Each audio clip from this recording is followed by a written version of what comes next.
What is up, guys? Welcome to episode 6 of the Good Shit Podcast. I'm Oscar Cifuentes. DJ DSPN Sutherland. And I'm Anthony Ferrara. We're a 3-man team this week due to some scheduling conflicts, but you know what? The show must go on. You know what I'm saying, guys? Capture that Trios tag title, bro. Yeah, there you go. There you go. We're like the New Day. It's a new day. Yes, it is. Yes, it is. And you know what? New day, new week, and some interesting news to come out of this week. So, with Matt Riddle being called up, one of the things I was concerned about is how his character was going to be portrayed or changed, if any, because of his habits. In case you don't know, but Russell Votes took it upon themselves to ask their sources in WWE some questions, and one answer that came back, or one question they asked that caught my attention was how much of the roster smokes weed, and their sources said about 70% of the roster smokes weed. Are we surprised? Is it such a crime anymore? Well, I mean, in this country, it's still a crime in the country, but consider there's a lot of crimes wrong, a lot of things wrong with this country, but that's besides the point. You're not wrong. Italia. Well, it's illegal there too, still. So. And they let you a little off the hook with it, though. But hopefully. I mean, listen, between Rob Van Dam, between whatever else was going on back in the 80s and the 90s, that the steroid case was the least of their problems. If they only probably found out what else was going on, and I'm not even saying that just because I know. I'm just saying, what else could have been going on? It's nothing. It's really nothing. Word. I mean, if you want it as a stimulant to help them relax their muscles, by all means, go ahead. Why not? But the thing, and this is from their wellness policy, it goes, in the event of any positive test for marijuana, the WWE talent shall be fined $2,500 per positive test, which shall be deducted from their WWE talent's downside guarantee. So the fact my question is, if 70% of the roster does marijuana, how often are they being tested? Yeah, that's true. That's got to bring up some questions with how lenient they're being with their wellness policy now, and if everybody's getting fined, are they just paying up front and just be like, whatever, screw it, and just? And that goes back to the argument that's made by New Jack, the Hart family, anybody who has disdain towards Chris Benoit about how legitimate is that test. Because if you listen to New Jack in an interview that he did with the Iron Sheik and Honky Tonk Man, it was very much an independent shoot interview. And he went on like a 10-minute rant. And he might have been on something himself, but I swear to God, everything that he said, it was not speaking out of his ass. He said anybody could take a fucking piss test, and you give test the test, and he fucking passes it flying colors. Then the next thing you know, he's dead. And it's like, yeah. How many, you know what I'm saying? Like, how well is this, these drug tests going? How legitimate is the test? They make the NFL look like they're fucking gods at this. Hell, if we're being honest, WWE often got a history of being kind of fluky with it because, you see, some people get hit with it, then people that look like they should obviously not be able to pass a drug test don't get any type of punishment. Yeah, not to mention with Matt Riddle's case, he kept failing when he was in the UFC, and if he's still with the company now after all these years and he's smoking up, yeah, there's got to be some questionable forms of how they're doing these drug tests. But there's definitely some other way that they're going about it at this point. I mean, there's different ways to get that in your body without all of that. You know what I'm saying? Very true, very true. But either way, I'm a fan of it, clearly. But but that's a whole other can of worms I'm not going to open up. So moving on to the next topic. So recently, in these last few weeks, there have been rumors of something of a call-up similar to a Nexus debut. And then I saw on WWE's Instagram they did like a little video montage in homage to the Nexus. And I find that kind of weird because Nexus wasn't really one of their best stables that they ever created. But I figured they did have potential. They did have potential, and so does everybody they call up. That's true. I mean, they were NXT's very first call-ups. And, if you don't remember the Nexus debut, they literally tore the set apart. And Daniel Bryan ended up getting released for that because he, choked out Justin Roberts with his own tie, and apparently it wasn't part of their whole PG programming. But it was just their thing at the time where they would just attack anybody and everybody that they got their eyes on. So it was interesting in that interview because Wade Barrett said that he was told by the producers, don't attack anybody with cameras, don't attack anybody that's in the fans. Everyone else is fair game. And the thing is that the reason why they said that Daniel Bryan got fired was because that Daniel Bryan did not go through the training that the rest of them did. See, Daniel Bryan already had a history because he was on the indie scene and he was already trained by other people. So coming into WWE, the only training they would have to do is how they want him to be trained, which is fucked up in the beginning. I mean, not really fucked up, but I mean, it's something you got to watch though, because now you got a bunch of people that are they call them factory workers. That are how NXT are. They implement their own, their own brand and their own, arsenal of moves, but they also got to do it the WWE way before you get to the main roster. So Daniel Bryan was not informed that there's two things you can't do. One of them was choking and the other one was something else. But that was the reason why he got fired, because nobody told him. And when he walked through Gorilla, he was not told until 3 days later, like, hey, we got a problem with this, therefore you're fired. And it's like, dude, you should have told me like before. The fuck? Yeah. Ridiculous. Something like that where it's mandatory that you should not do. It's probably something that should probably be passed on. But I agree with you. Give a little heads up about that shit. Just a little bit.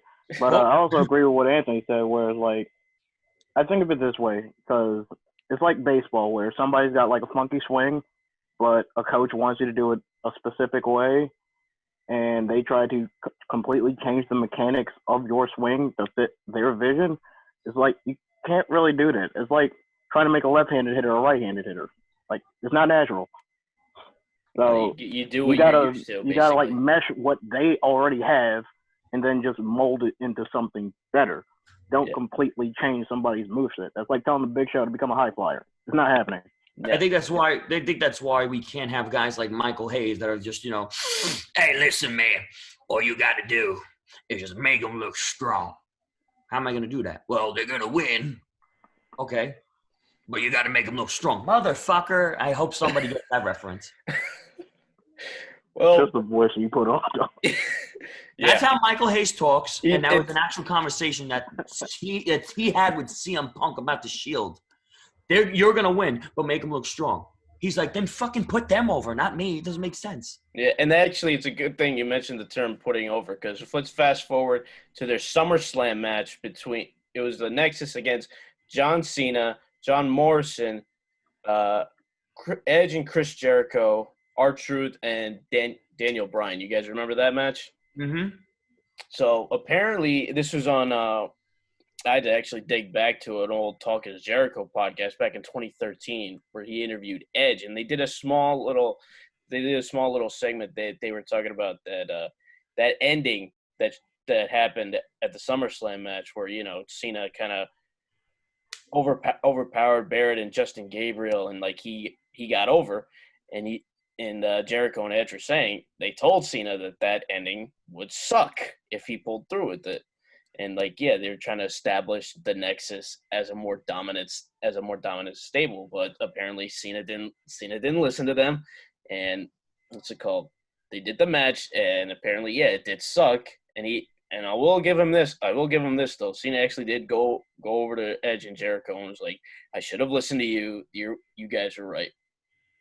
You see, the thing is with John Cena is that a lot of people think that John Cena is the problem. It's not John. It's Vince. When you look at Hogan. When it comes to how Hogan gets pulled over versus how John Cena gets pulled over, not pulled over. I hope we're not driving drunk today, please. Hogan always was in it for himself, but John was just always just following protocol. And so all these calls to have this guy and that guy put over, that was always Vince. I think Cena wants to learn later down the line, like, hey, I should have a voice because guys like Daniel Bryan and whoever else have a voice. So like, oh, I want to work with this guy and that guy. And I don't think John's the type, like everybody argues with him and says, oh, it's your fault. You're the one that's burying everybody. It's not. It's Vince. And on some circumstances, it's Hunter too. They're the ones that are burying everybody. So it's not John. John's just doing his job. And he's got to get the shit end stick of it because of that. Unfortunately, yeah. And then, Yeah, I agree with you because I'm a big John Cena fan myself. I grew up as a part of C Nation and still rep C Nation, but it there's it's kind of like how you said. Well, Hogan was in it for himself, and Cena was just following orders. But also following orders can kind of be a bad thing too, as we see here, because sometimes following orders can be an excuse for doing something wrong. But then you see how John Cena is now. We're not talking about John Cena in the ring. We're talking about John Anthony Felix Cena, the man. Yes, I know the whole government. I was name. going to say, his whole It's on government name. Wikipedia. Nice. Anybody can look at it if they want. The real Respect to that, though. John Anthony Felix Cena, or whatever it is. As the man, he's a true human being, that, the type of guy that he's given the opportunity to do all these different charity works and all that. He's doing that on his own. They just, we're going to highlight him. But there's other people doing just as much, if not more. But we're just going to highlight John Cena because that's what's getting the kids to buy all the merchandise. That's what's getting the kids to tell, Mom, Dad, I want that. Okay, spend fucking $500 in one night on merchandise. I mean, what are you spent $500 on the chair, dog. That's not counting the merchandise. That's true. So, and mentioning John Cena, do you guys think it was a good move for them to put Cena in that storyline with the Nexus, where they add him as part of the group? I don't personally. I don't think there's it's one of those things where it's like, this could have been booked better, but how do we book it better? And how they did book it is where they made it interesting, where John Cena had the outcome of Wade Barrett versus Randy Orton for the WWE title in his hands.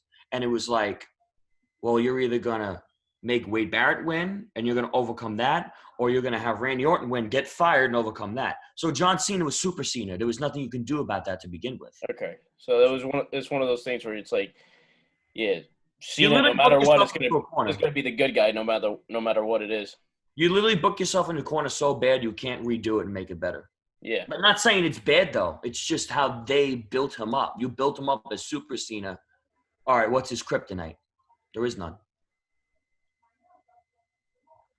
DJ, you look like you're about to say something. I mean, he kind of said it for me. All right, so yeah. So you think it was a good move then that they added Cena to the Nexus? Oh, they did something with him and them. They needed something to keep them on TV. Okay. Now, after said that whole storyline, Cena gets part of the Nexus. He ends up getting fired for calling the match down the middle and having Orton retain the WWE Championship. And then Nexus disbands for a little bit, and then they come back. With CM Punk as their leader. Now, could Punk, if he had that creative freedom back then, could he have actually made them a better stable than before? If he had that creative freedom, he would still have this straight edge society. The new Nexus wouldn't even be a thing. Or the old, no, what was it? The old, new one? No, the new Nexus. The new Nexus, because the core was Wade Barrett who was left over. Yeah, that was actually going to say. I mean, if we're going to get technical about it, if CM Punk did have to create the freedom that he did, straight edge society would still be a thing. Nexus would have never been something. But Nexus was something good for him to have his own platform, because from the new Nexus, you go and here comes Punk becoming who he is, and then throw in the contract clause with that whole thing at SummerSlam of 2011. You literally have the pipe bomb. You got the best thing you've seen in years on television. That's actually I literally just thought of that because if Punk hadn't been leader of the new Nexus, we wouldn't have gotten that whole era. We wouldn't have the summer of Punk, basically. Yeah, no, it's a good thought because it's like, do we want to change that and make it better for him? But do you really want to? Because look what happened. And regardless of what happened, either way, the system wasn't just on his side. Very true. The system wasn't on his side regardless. So whether you did it that way or any other way, he was still going to be set up for somewhat failure, even though he succeeded at doing so much that even he thought, wow, I fucked up. I failed. I didn't make it at the main event of WrestleMania. You don't need that. You fucking did good as it is. You merchandise seller out, everybody. Champion for fucking 434 days. You did enough. They still chant his names. Was it 7 years later now? Yeah. Pretty much, and yeah, he wouldn't have gotten that pop in pop in Chicago. I mean, he probably would have gotten it regardless, but it probably wouldn't have been as loud if he wasn't part of the new Nexus and he And had I'll that. tell you something.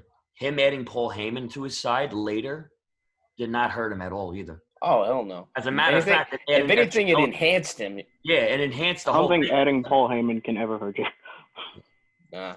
Not according to Vince, though, because well, we got news on Paul Heyman in a little bit. Yeah. But before we get to that, to finish this off, I find it a bit hysterical that they did a whole montage to the Nexus on their Instagram and YouTube channels when the only remaining members that are still with the company are Daniel Bryan and Bray Wyatt when he was going by Husky Harris at the time, though.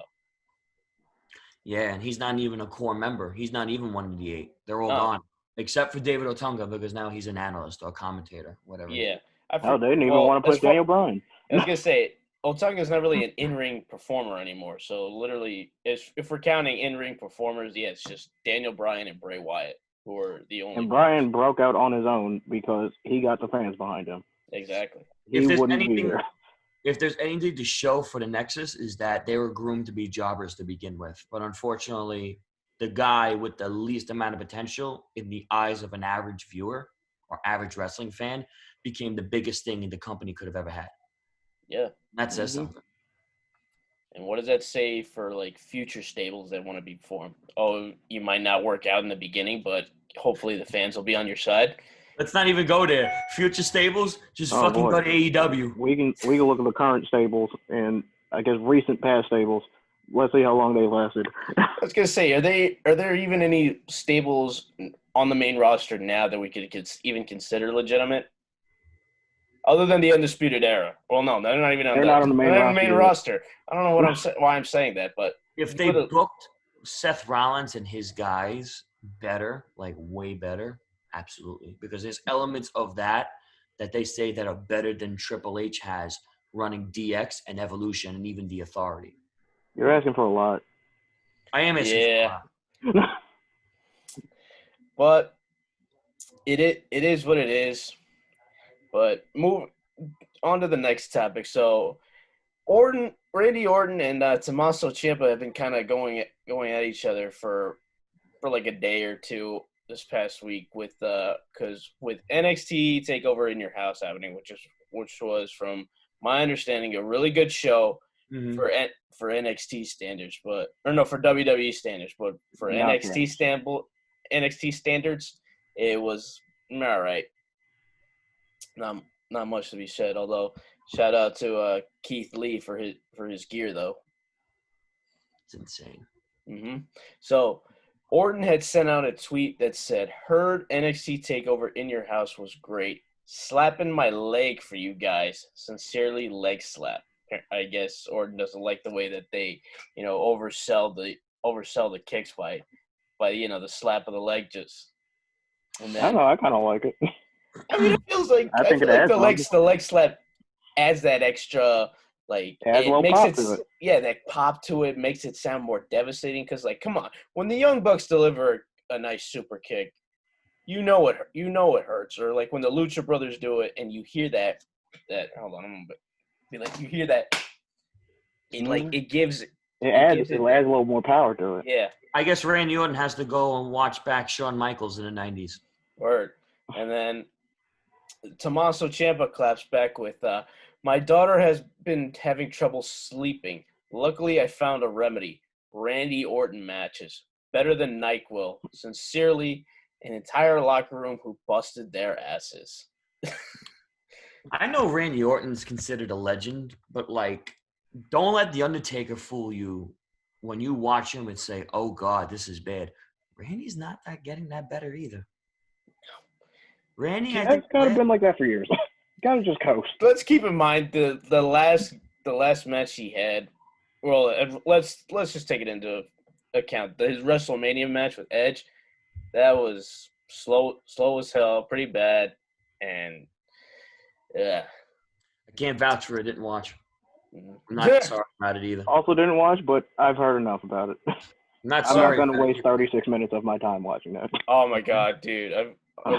I almost fell asleep maybe like 2 or 3 times during that match. And apparently this one is 33 minutes. Yeah, considering So I guess they just I guess filmed. shaving 3 minutes. I guess shaving 3 minutes added 3 stars. Yeah, and then finally Orton came back with, "Looks like I hurt the feelings of the self-appointed locker room leader of a wrestling school.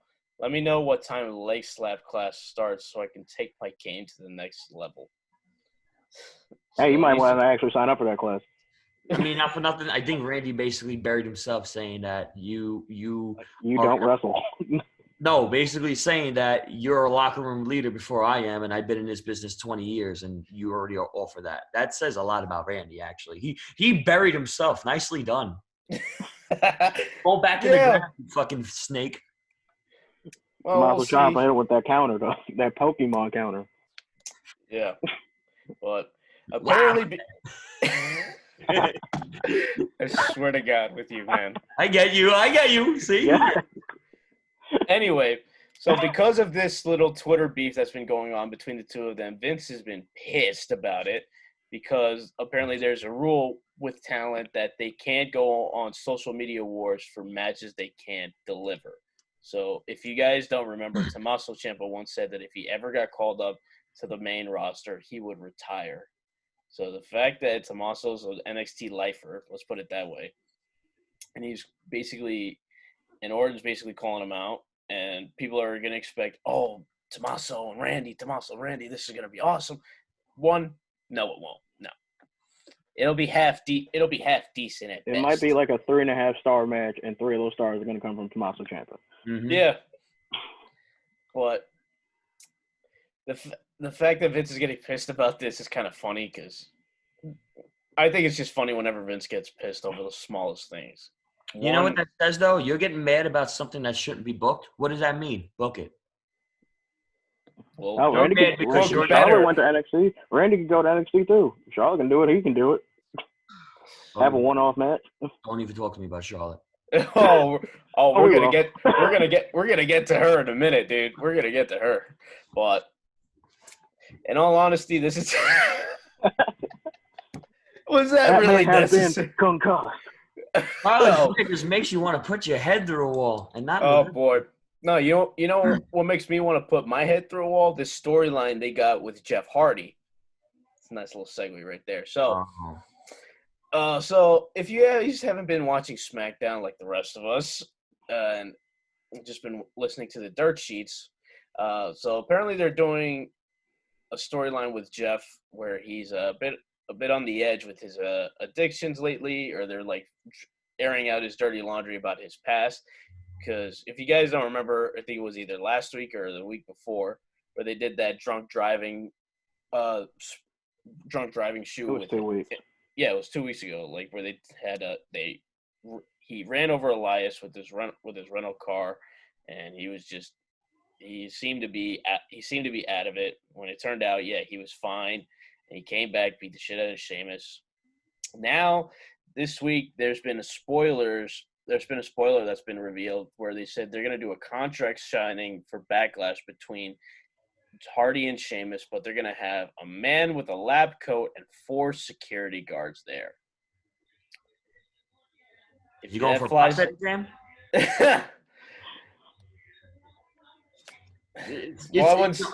It's one thing when you're watching it and it's bad. It's another thing when you're not watching it and it's bad. And you know it's bad. This just sounds like Ambrose again with the I'm not letting these disgusting people breathe on me. Ambrose might have been on something with the coronavirus. He must have known something we didn't before all this happened. Probably. I don't know. I mean, listen, Hardy's got problems clearly. I don't even think that Matt would even be able to speak upon it until they're both retired and they're both broken down and battered. You know. Hell, Jeff might have his own episode of Dark Side of the Ring. Yeah, but well, I mean, not to that extent, but you know. He's had a bad history. I mean, if they wanted to embarrass him any further, they would have made a reference to his match at Victory Road when he was in TNA back in 2011. Which is this is exactly what I was going to say. I think maybe actually that's what they're doing. They're like, all right, now we're going to bring real life to kayfabe, and here's your punishment. Same way they did it to Matt and Edge with Lita. Oh, but I feel like when they did that with Matt and Edge, it made the story better though. if I'm not mistaken, because it just made that rivalry even more intense than it already was. Yes, but now you got two guys that are actually fighting over the same woman, and you don't know during this time, did they actually shake hands and make up, or are they going to go out and kill each other? Which is just as much as the level of professionalism as Bret Hart and Shawn Michaels did in the 90s, that as much as they hate each other and Bret ripped out a piece of Shawn's hair, which is fucking hilarious, they kept it professional. They never let each other get hurt in the ring. They only just want to hurt each other outside of the ring, which is, I'm like, the world is weird. It is weird, but like, okay. But I don't know. I feel like, yeah, like JD's been saying it, they're going to bury Jeff because he won't sign a new contract. And I guess this is just his punishment for not signing his new deal. Right. Well, Vince kind of got a history of letting people know how he really feels about them on their way out. Yeah. So, this would be a perfect time. I guess this is another one. What was that? This would be a perfect time for your bird to scream, because I feel like you just want to just about. Well, I put her outside because it's a nice day outside. So there, she screamed for you outside. There you go. Maybe Vince can hear her all the way from into Connecticut. I would not be surprised. Wherever they are. Too much credit. But speaking of, Vince and his feelings towards people, oh boy, I am not happy about this recent decision. So, this is a quote from WWE.com about their change in creative. In an effort to streamline our creative writing process for television, we have consolidated both teams from Raw and SmackDown into one group, led by Bruce Pritchard. Paul Heyman will concentrate on his role as an in-ring performer. Why? Why? Well, I think I'm going to start this one off. First of all, this move makes absolutely zero sense because both of the teams are having their own problems booking their own shows. Why would they be any better booking two shows in 1 week? Second of all, Paul Heyman is not the issue because all decisions run through Vince. Yeah. Which is the actual issue. But they're not going to do that. And this is weird because it hasn't even been a year since Heyman was named the executive director of Raw when, him and Bischoff got announced for those jobs. And Bischoff saw something. He was like, I'm out. I ain't fucking doing this. He literally was like, I moved in. He's like, I'm out. Fuck this shit. I'm out. Oh, my God. So, yeah, Eric Bischoff got out when he could. And it was a smart move on Bischoff's part because, Paul, like DJ said, it's not all Heyman's fault, but he's taking the fall for it, which is bullshit. Because, all executive decisions have to go through Vince when it comes to the creative. And we all know, let's be real, we all know Vince's creative mind has been in the shitter for the last 20 years. So. Or so he doesn't think so, but we all know that. Oh, yeah. That's called delusion. Yeah. I think when you look at this is the best thing going forward because now if Paul Heyman's words are echoing through 19 years later with that infamous pipe bomb that he had. I wouldn't even say pipe bomb. It was a work shoot. We'll save pipe bomb for Punk. He had a work shoot on Vince before they had Survivor Series 2001 when it was between the Invasion and the WWF. So, the Alliance and the Alliance Invasion on the WWF. Okay. So he had those words ring through like, you stole all my ideas. Like I was doing all this, whatever, blah, blah, blah. Now Paul Heyman, 19 years later, he's still in the company, but Paul Heyman's doing something smart. Instead of going against the establishment and saying, fuck you, this is what we're doing. He's going to make sure that Vince is going to run his decisions through him and then try to make it work the best that he can. And he's done good. Heyman's done good. Heyman is capable of doing good. His tactics of business may not be as good as we thought. They're better than Vince's.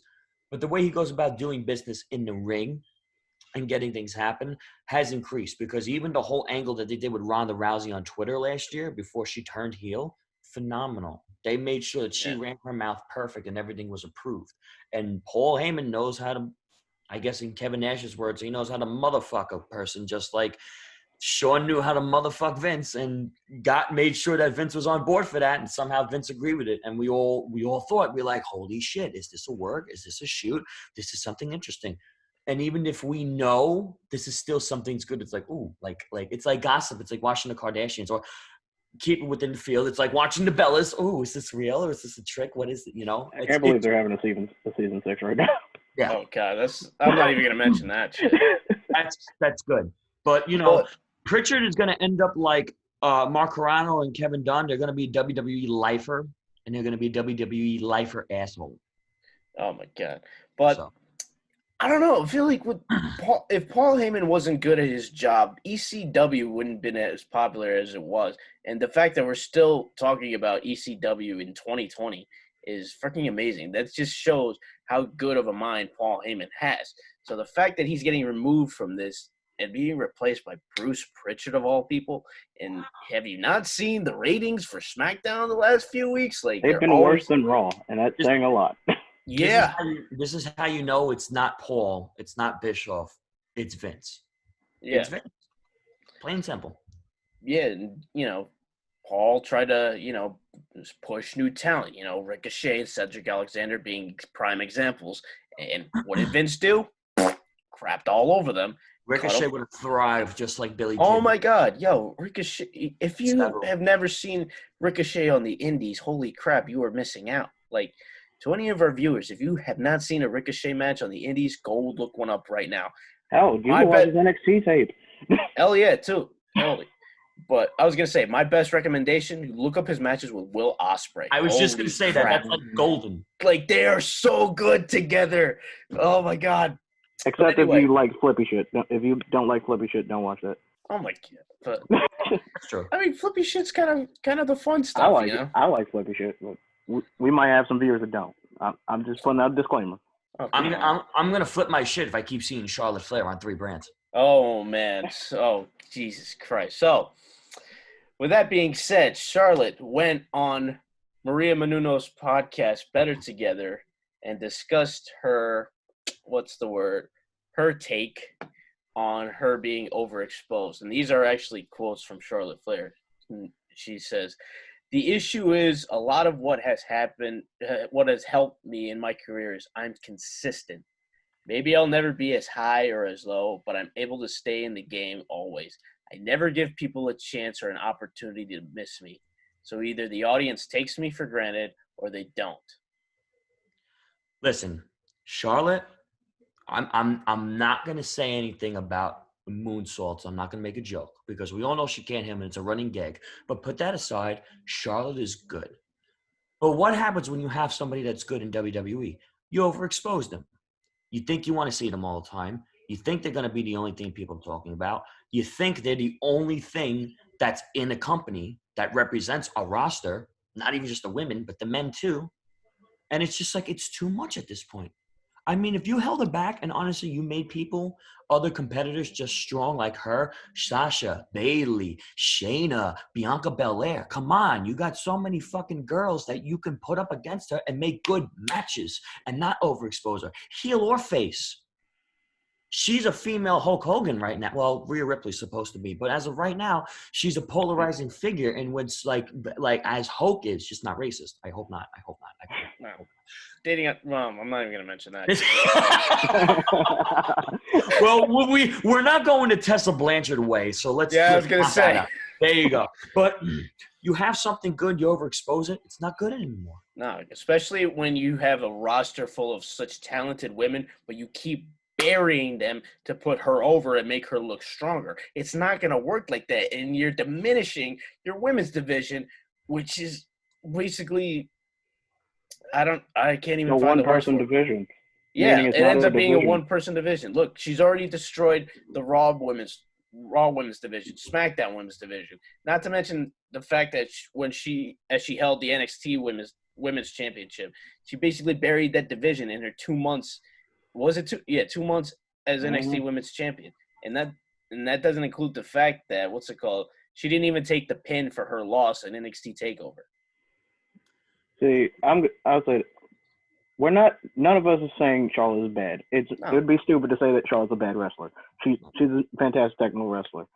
The problem is when you have one good person, but then don't want to build up everybody else. There needs to be a rotation. It's Yeah. fine if you want to have some person succeed. We don't have an issue with Charlotte winning championships. We have an issue when Charlotte has 66 championship matches in 6 years. You know, That's an issue. You just answered a question that I was going to ask. I'm going to ask anyways. My question is, do we look at Charlotte Flair and see her as the John Cena and or Roman Reigns of the women's division? I think she might have surpassed that at this point. Yeah. You got one person. I don't think even Cena got that many championships. Well, I mean, got he's got 16, but still. Yeah, you got one person in a division that they're building around only one woman, and everybody else is just getting run through and not even paid attention to. Like, I would love to see Sasha and Becky. Yo, Sasha fought for something. Like, if I'm not going to be the best, I'm out. And she took the time off and said, I'm taking my time off. And she's still here, and she's still being treated like shit, which I knew was going to happen. And I would love to debate Noah with that because I know he's high on that. But I want him to understand that she made a fuss to go if she wasn't going to get what she thought she deserved. And she deserves it rightfully so. But now she's taking a backseat with Bayley with tag team titles and taking a backseat to all the major championships on each brand of the women's division. Come on.